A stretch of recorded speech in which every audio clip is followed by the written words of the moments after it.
15 games going in MLB action tonight with so many. Which are we thinking are worth a wager? That's what you're here to find out. First pitch, WagerTalk TV, and coming your way, joining me, I got Bryan, Leonard, and Steve Merril to break down and give you thoughts, analysis, and best bets on games like Texas taking on Cleveland, San Francisco making the trip to the new managerial change of the Seattle Mariners, Houston, Baltimore, Phillies taking on the Royals, and those best bets I mentioned coming in Washington, taking on the Bravos, and Tampa Bay taking on the Dodgers. So let's get right into it. And Bry wearing that lovely Cleveland Browns gear. No shocker that you want to talk about the Cleveland Guardians. And if you look at the opponent they're taking on, Rangers finally won a series. It happened. First time that's happened in almost a month. And now it's an interesting spot that they visit this Cleveland team because that AL Central lead, Bry, as you know, is starting to dwindle a bit. They're trying to avoid their 6th loss in 7 outings. And we talked about it all season long. When do the Royals turn it around? Well, Bry, time's running out to turn it around. So how are you looking to bet this one? Team maybe capitalizing on some momentum, or a desperate team trying to right the ship a little bit? Interesting handicap here. How are you looking to bet it? Yeah, I talked about it. I don't know, it was last week or 2 weeks ago that I think Cleveland ends up in 3rd place in this division. Now they've got a 2-game lead over both the Twins and the Royals, 2 teams playing much better ball than Cleveland is right now.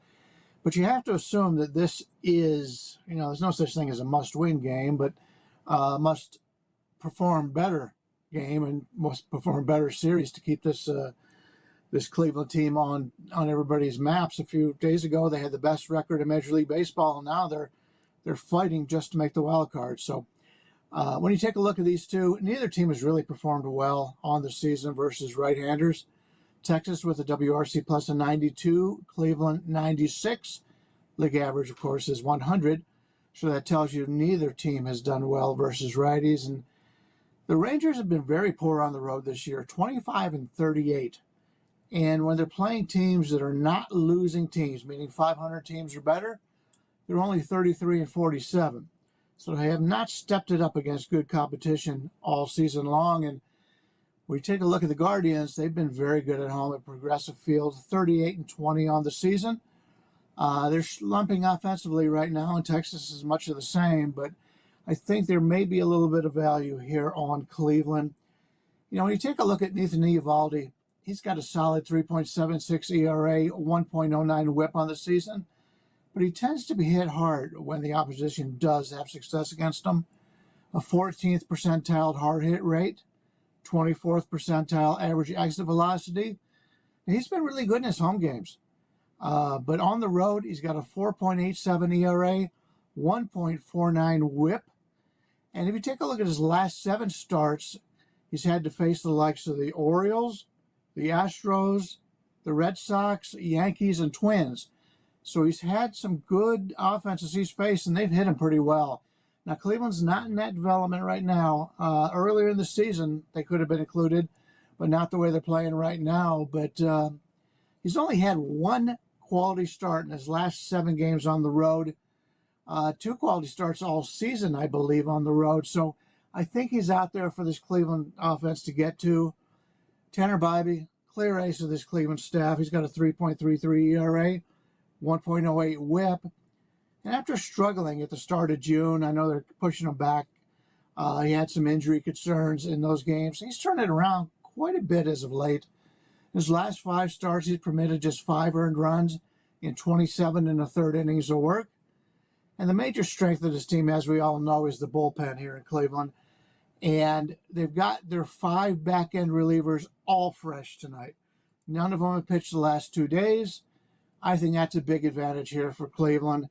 I'm more of an underdog player overall, but so far on today's card, the underdogs just are not standing out of these current numbers.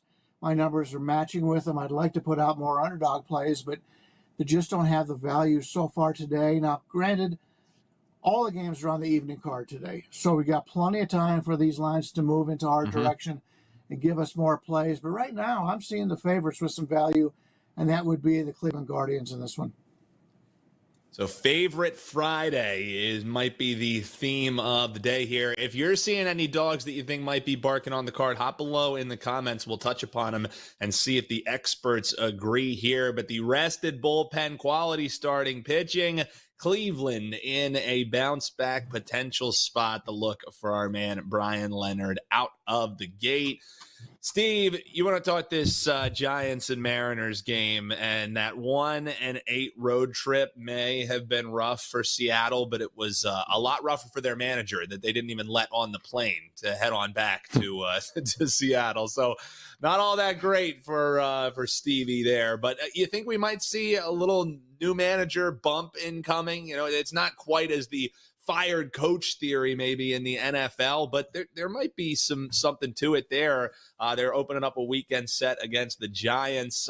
You think finally maybe they get a little bit of that bump, or you think maybe just some more of the same for the M's as they finally limp home here? How are you breaking this one down, Steve?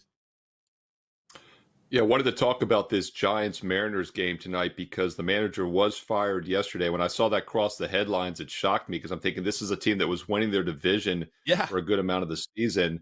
But then again, I knew how much they have slumped recently. They now lost 8 of their last 10. They're just 12-18 the last 30 over the past month. And they're more importantly, not 5.5 behind the Astros because I didn't think they were going to catch them anyway, but they're now 7.5 out of the last wild card spot. They were just 5 a couple days ago. So they're in big trouble.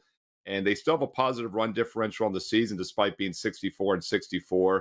I think they're slightly better than a 500 team, so that's probably exactly where they should be. But I do want to talk about the managerial change because this is an angle that works in sports. The NFL is unique because they only play 17 games, and there is often a spark. We don't see a lot of coaches fired, maybe one per season there, but we do see it more in hockey and the NBA, and we see it in baseball as well. And the reason we see it in these daily sports is because, unfortunately, it does normally spark the team. And the old adage is that you can't fire the entire roster, so you have to fire the coach.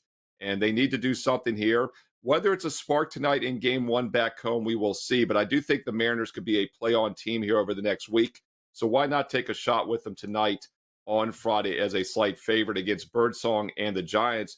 Giants just won 2 out of 3, but that was against the Chicago White Sox. You're right now on a track to be the worst team in the modern era of baseball, with over more than 120 losses. And even then, they still lost yesterday to the White Sox 6-2.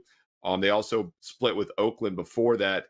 They played a tougher opponent in Atlanta and went 1-3. So the Giants are nothing special, and Birdsong is also nothing special. This is a guy that's been very mediocre, to say the least, in the big leagues. So far this season, he has a 5.0 ERA. His last 7 starts going back to early July, a 5.1 ERA. So he's been even worse. He's not figured anything out. Luis Castillo, meanwhile, has been a much better pitcher this season, 3.5 ERA overall. And going back to the early part of July, right before the All-Star break, his last 7 starts, 2.98 ERA. So we get the much better starting pitcher. We get a focused spot, I think. We don't talk a lot of situational plays in baseball, but this is a focused spot, I believe, off the managerial change. And yes, Seattle's coming back off the extended road trip, but there's no day off. The one day off is when the road trip really hurts you because you get back into your routine. This is basically like another road game for Seattle back at home, if that makes any sense. So I think it's a good setup for the Mariners. I like the pitching matchup, and I like Seattle tonight as the mid-size home favorite minus $1.40. And that is a free play for you at 10 o'clock Eastern tonight, Giants and Mariners. Don't forget, I'm red hot in baseball, 9-2 my last 11, and I'm ranked number 1 the last 30 days, up over 38 units won. And right now, you can fill your cart for the next 3 days and nights and save 30% instantly with promo code 10year. Full details on my page and get any of tonight's best bets, or more importantly, an all access, which includes football and baseball, and save 30% instantly with promo code 10year. Right now, Steve Merril, WagerTalk.com. And comment below in the shows and the solo videos. As I read the comments, I reply back. Let me know who you like tonight on Friday. Thumbs up, like, hit subscribe, and don't forget to click that bell as well, because college football top 25 video starts next week and NFL Fade the Public around the corner the week after. Yeah, and that deal that Steve's mentioning, it's day 2 of a 4-day deal of that fill your cart. You can use the code 10year, 10year, or 10year if you are our friend the Prez that's coming up on Wager Talk Wager Talk today coming up after us. But day 2 of this 4-day event, you can use it as many times as you want using that code. And as Steve eloquently said, 30% off anything that is in your carts. You want to grab some Bryan Leonard All Access, some Steve Merril, any of your favorite cappers as you head on forward here through the days, and that's 30-day. You want to buy a year All Access, even if you're just trying to grab a day pass, which is always great, but we preach trying out that long term for some of these cappers and check out those results that they have. But you can throw whatever you want into that cart, and the next 2 days, if you count today, the next 3 days is your last chance to do it. 10-year. Bry, back here to the Diamond, as we were talking after your game, hey, where do we find some dogs? Already 2 favorites out of the gate here for you. The chat is really liking the A's here today. Scott Chappie says Athletics are a dog. I don't think they should be. Desmond Castro saying he likes the A's and the Astros tonight. We'll talk Astros next, but it's pretty wild that it seems like the betting public has definitely started to fall in love with this Athletics team. I mean, hard to disagree in this Brewers spot against a team who, after they won 6 straight, it's kind of been mediocre these last 2 outings for them. But the dog that might be barking, according to the chat, is going at 9:40 tonight with J.P. Sears on the mound going against Aaron Savali. That dog interest you, Bryan? What do we think? Before we get to that, I do want to point out, because of the coaching change in Seattle, Scott Service does get fired, but that offense has been out of service all season long. So I don't know what he can do in that regard, or anybody else. But yeah, it's a Seattle team that hasn't hit, and you've got other guys to worry about, and it's not the coach. So that is still a concern. In fact, I saw an article, and I retweeted it yesterday. Seattle's offense, or Seattle at home, their games are only averaging, I believe, 7.75 runs per game. And you see it on today's card where you're looking at a 7.5 on this one. Every other team in Major League Baseball, every other stadium is averaging at least like 8.25, 8.1 or 2 runs per game. Seattle's is so bad. It's not only them. I've talked in the past about the sight lines, but until they can start hitting, it's not a team I'm looking to back. But I do want to point out, Dan Wilson has been named the manager, and I just saw the headline. I haven't read it, but I hear he is the first manager to ever manage in the major leagues that managed in the Little League World Series. So that's kind of cool. But we'll have to see how that goes for him. Congratulations on that. But yeah, I have no problem with Oakland here going against Milwaukee. In fact, that's one of them that I'm kind of waiting to get a little bit better line as the day goes on. J.P. Sears is one of these guys that he doesn't dazzle you. He's a pretty good strikeout pitcher, but he doesn't dazzle you. He puts in the innings. He's been very good. He's been a guy that I've been able to make some money on over the years. And he's going against Aaron Savali. And Aaron Savali was traded from Cleveland to Tampa Bay. And Tampa Bay has one of those abilities. Anytime somebody goes to Tampa Bay from a pitching standpoint, they can correct them. And they've done very well in that case. They couldn't correct him, and they traded him away to Milwaukee. That tells me a little bit about Aaron Savali. Savali just has not performed well this year. And I think they got a big advantage by trading him away there. So he's not somebody I'm looking to play on here. Milwaukee's a very good team, and I talk about it all the time. I really like the way that they play. They're very much like the Cleveland Guardians, my hometown team. And I like the team as a whole. But Oakland at this price range, I would only look the underdog in this one. I prefer Sears, and the Oakland bats are just as good as Milwaukee's. Milwaukee's got a pretty good hitting ball club when they play at home, but on the road, I think Oakland would probably be the better play here. I'm looking to play at a little bit better number than this, but that's something I'm looking forward to. Look, on Favorite Friday, only 4 games into the slate we're breaking down here for you. We found a dog. Thanks to the chat for alerting us. Eric D saying, I'd like that dog a lot more if we had some kitty noises. That's when we know to fire on some underdogs. So Eric D, hey, you may have to stay tuned. You may get that a little later here in the show. already some folks in the chat. They're calling out my Phillies for constantly letting them down. We'll talk that game in just a moment. First, Steve, any thoughts for you on that Oakland dog? If not, let's talk Houston and Baltimore, because your Baltimore Orioles didn't look too good to start off this 4-game set against the Astros. 6-0 loss yesterday. So how do you see game 2 shaking out? Faring a little bit better here for the home side. What do you think, Steve? Yeah, I expected more offense from Baltimore, to say the least. They did come back off a 3-game at New York, but they'd been home right before that. So I'm not sure why they came out so flat last night. That is a concern, something to keep an eye on whenever a team vastly underperforms against a pitcher I thought they'd have some success with. It is a little bit of a red flag.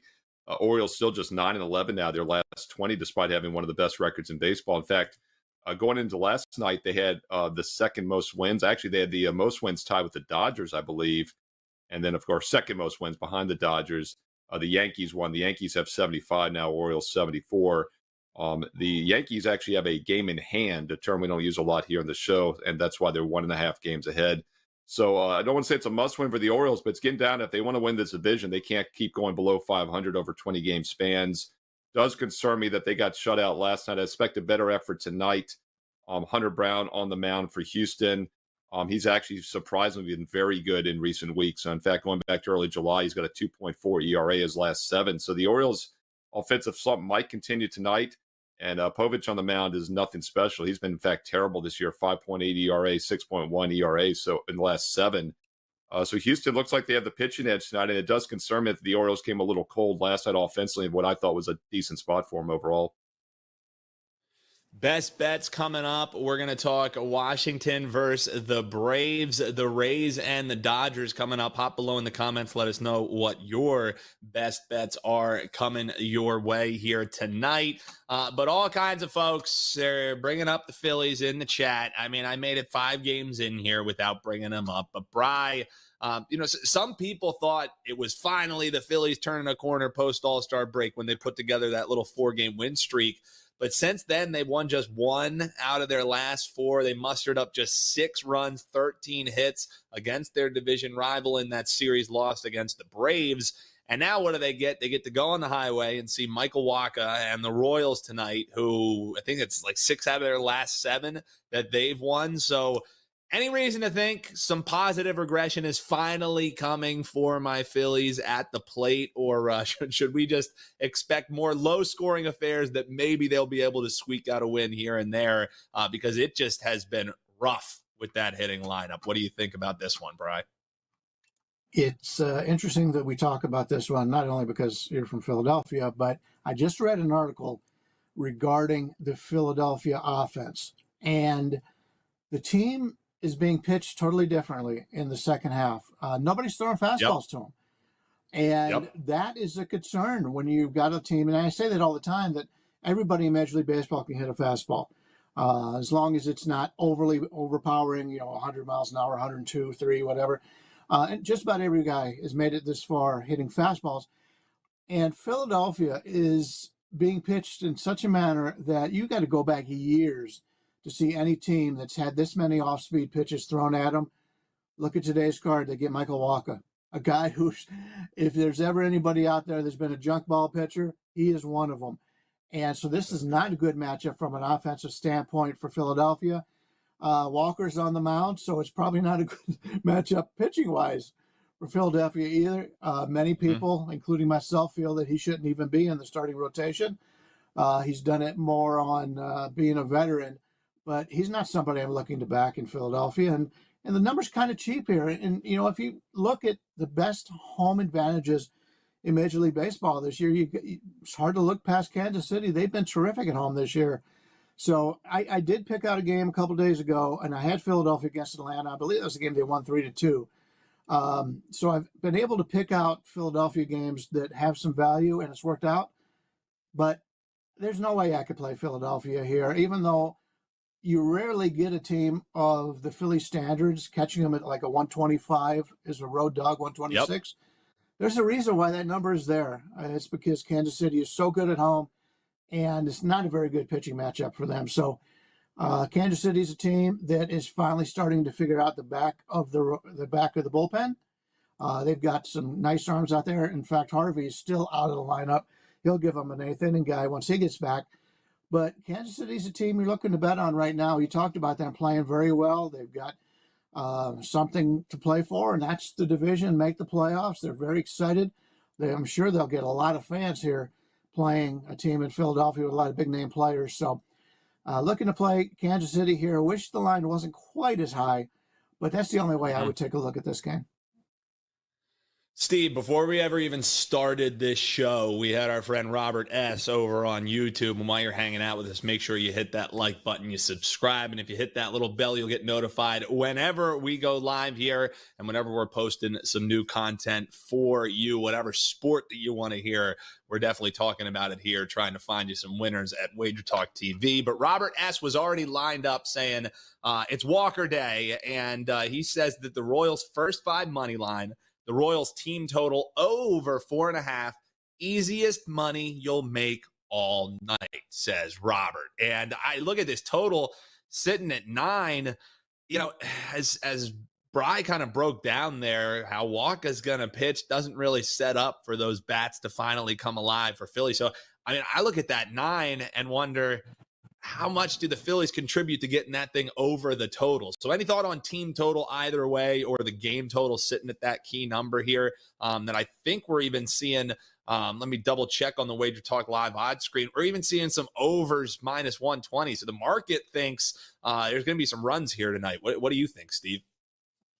Well, you know, the Phillies played the Nationals and Marlins. They put up some runs in those series, but then when they played a decent team like Atlanta the last 3, they scored 2, 3, and 1, 6 total runs in 3 games. And I do think Kansas City is a decent team. And Bryan talked about how good they've been at home this year. How about how good they've been overall, though? If you look at their run differential, they're right now 1 run behind the Dodgers for the second best run differential in all of baseball. They're plus 110 runs. Yankees 125, Dodgers 111, Phillies plus 100. There are 11 net runs better than the Phillies this year, yet the Royals are not even winning their division. They're tied for the last wild card spot right now. So this really could go down as one of the best teams ever if they don't make the playoffs, as crazy as that sounds. Now, with that said, they're also 8 games below 500 against winning teams. That's why they're not in first place in their division. Phillies, though, Dan, only 4 games above 500 against winning teams. The Braves, 7 games. So I think, once again, that could be the Phillies' Achilles heel when it comes to the postseason. We'll see how they do in stepping up in class. Also, want to point out, Bryan said something about fastballs. I didn't think about this when I was talking about the Mariner game. One of the reasons I thought the Mariners would regress, and they have regressed over the last month or so, about a month and a half ago, I saw a stat. Fastballs thrown, percentage of fastballs thrown of all starting pitchers in baseball, 3 of the top 5 were Mariners, which I thought was insane, which means basically over half their starting rotation threw more fastballs than anybody else in baseball. And I kept thinking, at some point, that's got to catch up to you. So I thought that was an excellent point that Bryan brought up about big leaguers being able to hit fastballs, because the Mariners have been a fastball-heavy rotation this year, and it looks like it's coming back to bite them now. Yeah, I couldn't agree more. And we got Eric in the chat saying, Bobby Witt Jr. Homer Day. I'm not really a home run better, but I mean, plus 425. You got a little pizza money on a Friday night. I mean, this could be the game where you may want to call your shot on a potential home run there from Bobby Witt. So good luck to you if you are looking for some of those big plus money sprinkles, and hop below in the comments and let us know where you found some plus money on the board here today. Steve, I want to throw it back your way and talk another total here, because early on in the show, we had Kai Bowling who wanted to hear about the Padres and the Mets. And folks, best bets are coming up, so stick around here, coming right your way with that Washington, Atlanta breakdown, and Tampa Bay and the LA Dodgers. But as far as the Mets and the Padres are concerned here, Steve, any thoughts on the road trip here for the Mets potentially producing some runs for you, Steve? It's a Mets team that was really good offensively all season, especially on the road, but they weren't showing it with the one loss. And then in mid-June, we had the Grimace catalyst. It was really the clubhouse altercation catalyst, I believe. And Mets went on a nice little run. They're still 17-13 their last 30. But the Padres are the team that's been just red hot, 22-8 their last 30. And they've played themselves into wild card contention, into the playoffs as of now. Lost the game 1 yesterday, 8-3. And I think this is a situation in which they could be cooling off a bit. In fact, back-to-back losses. They've given up 19 runs now their last 2 games against the Twins and Mets. So we'll have to see if they get the pitching right here with Musgrove on the mound tonight. He's been very mediocre this season, a 5.0 ERA overall, 4.0 since early his last last 7 starts. And that goes back, of course, to April because he did not pitch for basically 2.5 months until coming back August 12th. And those 2 starts back, though, he's given up only 1 earned run in 8 innings and only 5 hits. So it does look like he's throwing a lot better since returning to the rotation. And San Diego's just been red hot overall. So although it looks like maybe they've cooled off the last couple games, still a team that's been really good current form. And Musgrove's pitching a lot better than his overall numbers indicate since returning from injury. And Bryan, anything for you to add in that one? Because this was also a team name that came up when we threw out the question, hey, could be looking at a lot of favorites here on the card. What's some dogs that you like? Some folks thinking the Mets on the highway, and Trav just chiming in with the Diamondbacks easy against Boston. So either thoughts on either of those dogs, Mets or the Diamondbacks, in a potential plus money role for you? Well, the Mets were very good to us last night. We had a 5% play on them, a nice underdog play, and they won wire to wire. Also had Oakland yesterday. These underdogs have been just fantastic for us. 14-6 run now on plus money underdogs, and we've had $2 favorite or $2 underdogs, 170 underdogs. The Mets again yesterday worked out very well, which is one of the reasons why I'm looking to find some underdogs today. But Musgrove, as was pointed out, since he's come back from his injury, he's looked a little bit better. Has had some performance problems in the past because he can't stay healthy, and that's the problem. And he could start the game off pitching very well, and so all of a sudden something happens. That's the concern you have when you've got some of these pitchers that have such a history of getting hurt. But if I had to play it, I'd probably play the Mets in this one, but it's probably not going to make my card. And what was the other one you were talking about? And the other one he was saying, we had Trav saying the Diamondbacks are easy today against the Boston Red Sox. So, I don't know if anything's ever easy in baseball, but that's the way that he's looking for his dog tonight. Well, you know how I feel about Bryan Bello. He has pitched better as of late. So I got to give him credit for that. But his advanced stats aren't showing it. It's just the results have been better. Ryan Nelson, this could be his last start for Arizona, and it's because they've got so many guys coming back from injury, and they're loaded on the starting rotation. So this may be his last start, so it gives him something more to want to perform better here for a possible situation where he can get to start later on. But he's been very good. He has not done anything wrong here. Boston's a very good hitting team. Arizona's slumping a little bit right now, as was pointed out earlier. But still, if I had to play this one, I like the Arizona team better. And I think Nelson, at this point, I prefer him better than the Boston starting pitchers. So, yeah, I have no argument with anybody who's playing Arizona as a nice underdog today. Yeah, and that's a man who has cashed 14-6 on those underdog plays. Talk about building a bankroll. That's a hell of a way to do it. Getting some 2-1 underdogs and whatnot. That's a terrific little run that you've been on there. And you can check out Bryan. You can check out Steve at WagerTalk.com. And if you're just tuning in, we talked about it earlier, but it's worth mentioning again. The promo code 10year, 10 year, as we're celebrating 10 years as a company here with WagerTalk. At your favorite cappers page, after you throw whatever you want in your cart, it'll chop 30% off the entire purchase. So 30 days, 12-month all access. If you just want some daily access as well, a terrific time to try out these guys if you haven't before, especially when they're cashing in on 14 out of 20 plays with underdogs. And in the case of Steve Merril, on a 9-2 run, number 1 in Major League Baseball over the last month. It's a great time to buy, folks. And with that 10-year deal, a hell of a time to save a heck of a lot of money as we head on into football season. But don't forget, we're still cashing dogs here and cashing some tickets here in MLB action. So while football is going to be at the forefront of the mind, we're going to be right here riding along trying to cash some baseball winners for you. Speaking of which, Steve, let's do some best bet action here. I mentioned that 10-year deal. You can tell folks what they can find at your page and why they should partner with you. And you should also let us know how we're betting this Rays and Dodgers game, because that is, Steve, your best bet. Tell the folks what we're rocking with tonight.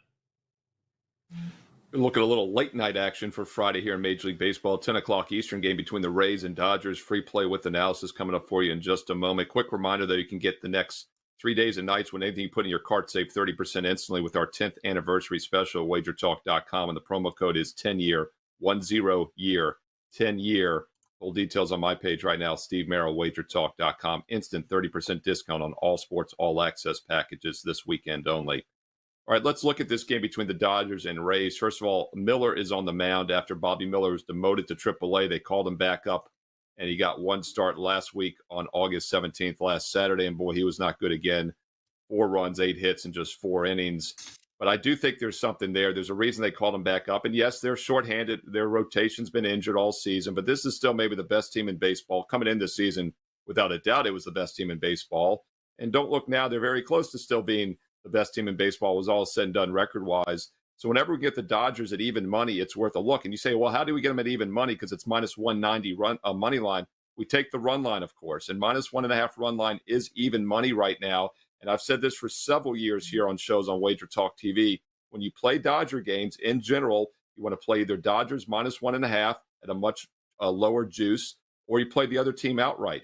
And that continues to work. In fact, 27 of the last 32 games going back right before the All-Star break, Dodgers either won by 2 runs or more or lost outright. So it's only been a 1-run win 5 times the last 32 games since right before the All-Star break. And I think we get some nice value with them at even money here, minus 1.5. And if they win this game, they likely do win by margin. So I like the Dodgers here tonight. I think Miller will pitch better after a bad outing in his debut after returning from AAA. And the D-backs are not exactly an offensive juggernaut. This team has scored 1 run or less now in 3 of their last 4 games, and those all came against the Oakland A's. So once again, step up in class here against LA tonight against a weak Tampa Bay offense. I think Miller has a good outing, and the Dodgers win. They most likely win by margin as always. So take the Dodgers minus 1.5 even money on the run line tonight at 10 o'clock Eastern on Friday. Don't forget my strongest best bets tonight on my page, Steve Merril, WagerTalk.com. 9-2 run over the past week. My last 11 baseball plays, 9-2. And more importantly, over the last 30 days, number 1 in units won at Wager Talk, up over 38.5 units in MLB. We keep it going with a strong best bet tonight on Friday.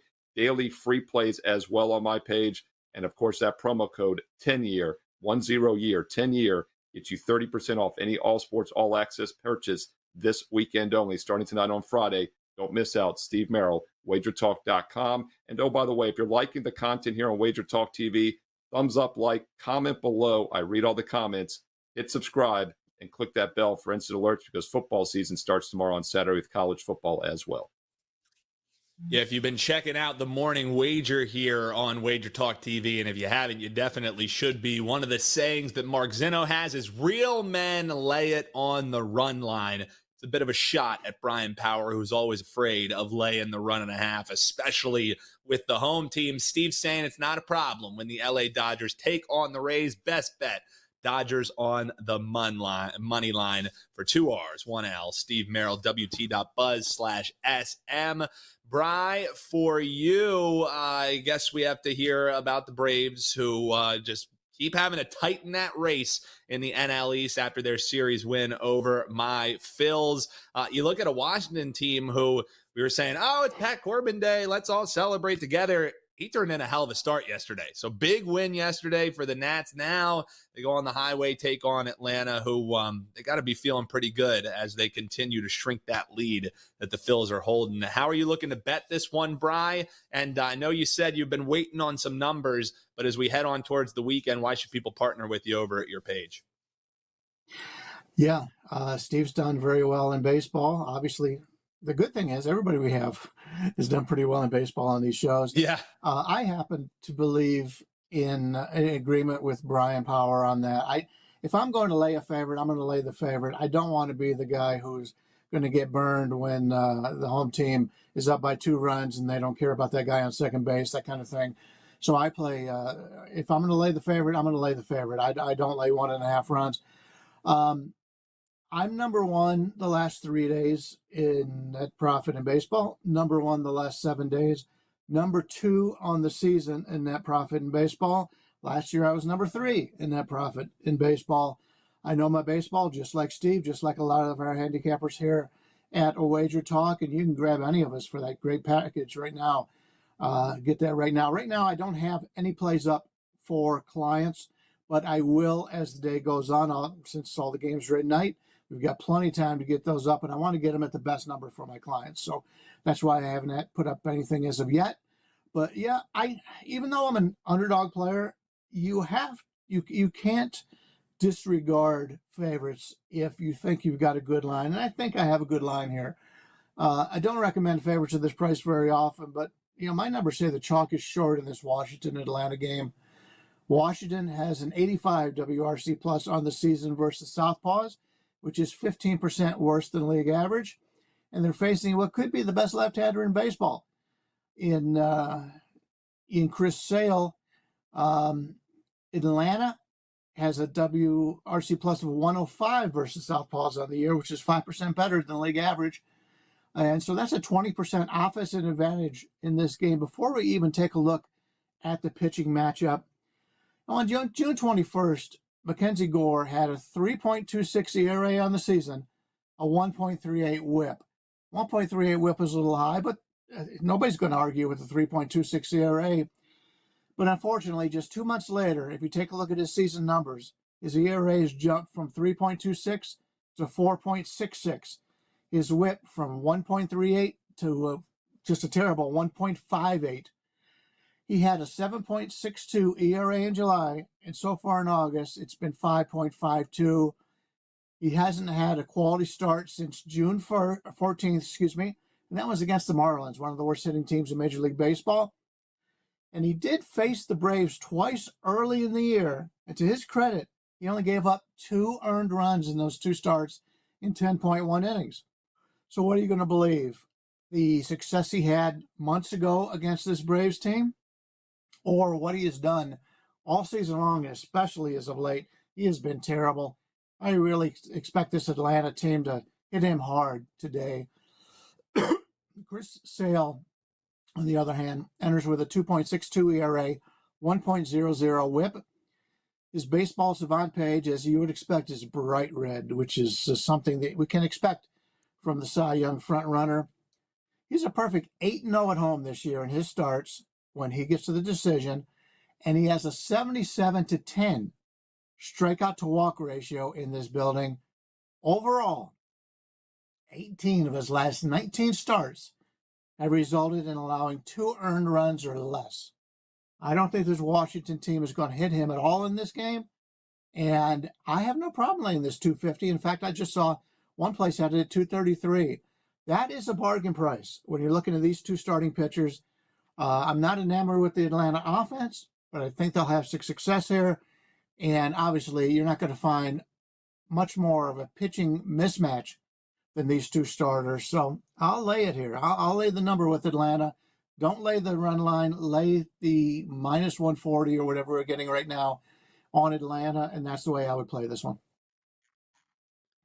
Looking towards Atlanta is the play for our man Bryan Leonard. WT.buzz/BL is where you can find him at WagerTalk.com. At BLeonard Sports is where you can find him on social. That's going to do it for a Friday edition here of Wager Talk's First Pitch. Don't go anywhere, though. 20 minutes from now, you're going to be getting Wager Talk today. We got Gianni the Greek giving some gold out, Ross Benjamin and Carmine Bianco. They're going to be talking some NFL preseason, a little bit of NFL season-long action, and, of course, a little Leagues Cup action for you soccer fans out there with Carmine Bianco. That's coming your way 20 minutes from now, so don't go anywhere. And make sure, folks, on your way out, hit that like button, subscribe. The little bell will get you notified if you're watching us on social. That follow button goes a long way. And make sure you use that code 10YEAR, 10YEAR. It's going to save you 30% off anything in your cart. Best of luck this weekend, everyone. We'll see you locked and loaded back here, 11 a.m. Eastern,